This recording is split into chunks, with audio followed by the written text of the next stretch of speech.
দেশের প্রয়োজনীয় সামাজিক সংস্কার, কৃষিকে অগ্রাধিকার, সমাজের অন্তিম ব্যক্তির উন্নয়ন সহ স্বাবলম্বন দেশ তৈরির কথা বলে গেছেন ডক্টর শ্যামা প্রসাদ মুখার্জি। সেই দিশাতেই কাজ করে চলেছেন দেশের প্রধানমন্ত্রী নরেন্দ্র মোদী। বক্তা মুখ্যমন্ত্রী মানিক সাহা। সেই সাথে মুখ্যমন্ত্রী বলেন, ডক্টর শ্যামা প্রসাদ মুখার্জি এক দেশ, এক বিধান, এক নিশান ও এক প্রধান এর প্রবক্তা ছিলেন। ডক্টর শ্যামা প্রসাদ মুখোপাধ্যায় 1901 সালে আজকের এই দিনটিতে জন্মগ্রহণ করেন। তিনি ছিলেন রাজনীতিবিদ, ব্যারিস্টার এবং শিক্ষাবিদ, যিনি জওহরলাল নেহরুর মন্ত্রিসভায় ভারতের প্রথম শিল্প ও সরবরাহ মন্ত্রী হিসেবে দায়িত্ব পালন করেন। পরবর্তীতে নেহরু লিয়াকত চুক্তির বিরোধিতা করে তিনি নেহরুর মন্ত্রিসভা থেকে পদত্যাগ করেন। তিনি 1951 সালে আরএসএস এর সহযোগিতায় ভারতীয় জনসংঘ দল প্রতিষ্ঠা করেন। রবিবার তথ্য ও সংস্কৃতি দপ্তরের উদ্যোগে ডক্টর শ্যামা প্রসাদ মুখার্জির 125তম জন্মজয়ন্তী উদযাপিত হয়। এদিন মুক্তধারা অডিটোরিয়ামে আয়োজিত অনুষ্ঠানে মুখ্যমন্ত্রী ডাক্তার মানিক সাহা, সাংসদ রাজীব ভট্টাচার্য, তথ্য সংস্কৃতি দপ্তরের সচিব পি.কে. ভট্টাচার্য সহ অন্যান্যরা উপস্থিত ছিলেন। অনুষ্ঠানের শুরুতে মুখ্যমন্ত্রী সহ অন্যান্য ডাক্তার শ্যামাপ্রসাদ মুখার্জির প্রতিকৃতিতে পুষ্পার্ঘ্য অর্পণ করেন। ডক্টর শ্যামাপ্রসাদ মুখার্জির 125তম জন্মজয়ন্তী উপলক্ষে আয়োজিত অনুষ্ঠানে বক্তব্য রাখতে গিয়ে মুখ্যমন্ত্রী বলেন, ডাক্তার শ্যামাপ্রসাদ মুখার্জির স্বাবলম্বন এবং দেশের সামাজিক সংস্কারের উপর গুরুত্ব আরোপ করেন। ডক্টর শ্যামাপ্রসাদ মুখার্জি বলেছেন যে আমরা সেলফ রিলায়েন্স হতে হবে। আমাদের অর্থনৈতিক যে ব্যবস্থা, আমাদের নিজেরাই নিজেদের প্রচেষ্টায় আমরা অন্যের উপর যাতে আমরা ভরসা করে না থাকতে হয়, সেই বিষয়টা আমাদের দেখতে হবে। সেই বিষয়ে মাননীয় প্রধানমন্ত্রীজি এখন জোর দিয়েছেন।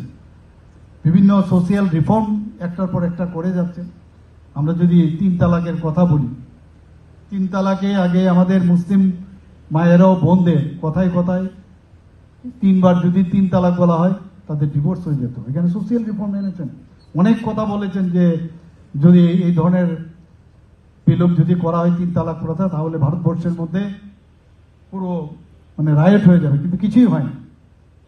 তো বিভিন্ন সোশিয়াল রিফর্ম আপনারা দেখেছেন কিছু কিছু ক্ষেত্রে। আমাদের ত্রিপুরাতেও আমরা যেভাবে ডিরেকশন আমাদের কেন্দ্রের থেকে আমরা পাচ্ছি, যে অনেকগুলো আইন আছে যেগুলো ব্রিটিশ আমলে সেগুলো ছিল, সেগুলো যদি এখন আমরা প্রয়োগ করতে যাই, সেগুলো বাস্তব জগতে কিন্তু কোনো অবস্থায় সম্ভব নয়। তো এগুলোকে স্ক্র্যাপিং করার জন্য প্রচুর আইন এখন কিন্তু আস্তে আস্তে করে আমরা সোশিয়াল রিফর্মের মাধ্যমে সেগুলো আমরা করি। মুখ্যমন্ত্রী বলেন, ভারত কৃষি নির্ভর দেশ। এই দেশের কৃষি ও কৃষকের উন্নয়নে বিশেষ গুরুত্ব আরোপ করেছিলেন ডাক্তার শ্যামা প্রসাদ মুখার্জি। ডক্টর শ্যামা প্রসাদ মুখার্জি বারবার বলছেন, এগ্রিয়ান কান্ট্রি হচ্ছে আমরা ভারত। সেখানে যদি এগ্রিকালচারে আমরা যদি স্বাবলম্বী না হই, এগ্রিকালচারকে যদি আমরা ভালো করে এখানে উন্নতি না করতে পারি, তো আমাদের দেশের উন্নতি কোনোদিন সম্ভব নয়। এবং আজকে কিন্তু আমরা দেখছি যে আমাদের যে সরকার, কেন্দ্রীয় সরকার, আমাদের রাজ্য সরকার কৃষকদের যাতে তাদের ডাবল ইনকাম হয়, তাদের যেসব সুযোগ সুবিধা দেওয়া, সেটা কিন্তু বিভিন্ন স্কিমের মাধ্যমে আমরা দিচ্ছি, যাতে এগ্রিকালচারে আমাদের সবচেয়ে বেশি আমাদের যে জিডিপি, সেখানে এগ্রিকালচার। সেই সাথে মুখ্যমন্ত্রী বলেন, ডক্টর শ্যামা প্রসাদ মুখার্জি এক দেশ, এক বিধান, এক নিশান ও এক প্রধান এর প্রবক্তা ছিলেন। কিন্তু এই প্রাতঃস্মরণীয় ব্যক্তির রহস্যজনক মৃত্যু ঘটে। এক দেশের মধ্যে দুটো দেশ কি করে হবে? দিল্লি থেকে উনি রওনা দিলেন পাঞ্জাবে, সেই পাঞ্জাব থেকে যখন জম্মুতে ঢুকে ওনাকে গ্রেপ্তার করা হয়। এবং সেখানে উনি বলেছেন যে একটা দেশের মধ্যে একটা নিশান, একটা বিধান আর একজন প্রধান আলাদাভাবে থাকতে পারে না। এবং পারমিট নিয়ে কেন ঢুকতে হবে? এই পারমিট প্রথা বিলোপ করার জন্য, 370 ধারা বিলোপ করার জন্য উনি প্রতিবাদ করলেন। এবং তার জন্য উনি ওখানে কিন্তু ঢোকার চেষ্টা করলেন, ওনাকে অ্যারেস্ট করে নিয়ে যাওয়া হলো। এবং পরবর্তী সময়ে কিভাবে এখনো রহস্যজনক ওনার যে মৃত্যু, সেই মৃত্যুর রহস্য রয়ে গেল, আমরা সবাই জানি। কিন্তু পরবর্তী সময়ে পারমিট প্রথা বাতিল হলো।